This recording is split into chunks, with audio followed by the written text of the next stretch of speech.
സൗന്ദര്യവൽക്കരണത്തിന്റെ ഭാഗമായി തലശ്ശേരി നഗരസഭ MG റോഡിൽ വച്ചുപിടിപ്പിച്ച ചെടികൾ സാമൂഹിക വിരുദ്ധർ നശിപ്പിച്ചു. ചെടികൾ പിഴുതെടുത്ത് നഗരകാര്യാലയത്തിന്റെ മുറ്റത്തേക്ക് വലിച്ചെറിഞ്ഞ നിലയിലാണ് തിങ്കളാഴ്ച രാവിലെ കണ്ടെത്തിയത്. ദിവസങ്ങൾക്ക് മുൻപും ഇതേ സംഭവം ഉണ്ടായിരുന്നു. നഗരസഭാ കാര്യാലയത്തിന് മുന്നിലെ റോഡരികിൽ പ്ലാൻ ബോക്സിൽ സ്ഥാപിച്ച 5ഓളം ചെടികളാണ് പിഴുതെറിഞ്ഞ് നശിപ്പിച്ചത്. നേരത്തെയും ചെടികൾ പിഴുതെറിയുകയും മാലിന്യം നഗരസഭാ കാര്യാലയത്തിന് സമീപം നിക്ഷേപിക്കുകയും ചെയ്തിരുന്നു. ഇത് സംബന്ധിച്ച അന്വേഷണം നടക്കുന്നതിനിടെയാണ് വീണ്ടും സംഭവം ആവർത്തിച്ചത്. തലശ്ശേരി നഗരസഭാ സെക്രട്ടറി N. സുരേഷ് കുമാർ ഇത് സംബന്ധിച്ച് തലശ്ശേരി പോലീസിൽ പരാതി നൽകി.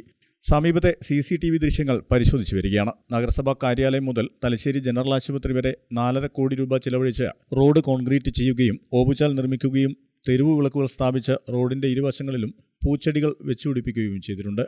റോഡരികിൽ നല്ല ഇരിപ്പിടങ്ങളും സ്ഥാപിച്ചിട്ടുണ്ട്. 90 ലക്ഷം രൂപ സൗന്ദര്യവൽക്കരണത്തിനായി മാത്രം നഗരസഭ വേറെയും ചെലവഴിച്ചിട്ടുണ്ട്. സൗന്ദര്യവൽക്കരണം നടന്നതിന് ശേഷം പലയിടങ്ങളിലായി 3ാം തവണയാണ് പൂന്തോട്ടം നശിപ്പിക്കുന്നതെന്ന് തലശ്ശേരി നഗരസഭാ ചെയർമാൻ കാരായി ചന്ദ്രശേഖരൻ പറഞ്ഞു.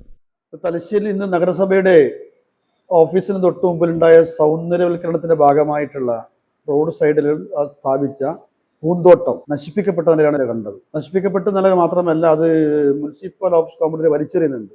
ഇത് ഒരു പ്രാവശ്യമല്ല, ഈ സൗന്ദര്യവൽക്കരണം നടന്നതിന് ശേഷം 3ാമത്തെ പ്രാവശ്യമാണ്. അപ്പോൾ ഇത് പൊതുജന ശ്രദ്ധ കൊണ്ടുവരികയാണ് ഞങ്ങൾ ഉദ്ദേശിക്കുന്നത്. ജനങ്ങളാണ് സംരക്ഷിക്കേണ്ടത്. അപ്പോൾ ജനങ്ങൾ സംരക്ഷിക്കേണ്ടത് പൊതുജനങ്ങൾ അറിഞ്ഞിരിക്കണമല്ലോ. അതുകൊണ്ടാണ് ഞങ്ങൾ ഈ പത്രദ്വാര ഇത് അറിയിക്കുന്നത്. ഗ്രാമിക ന്യൂസ്, തലശ്ശേരി.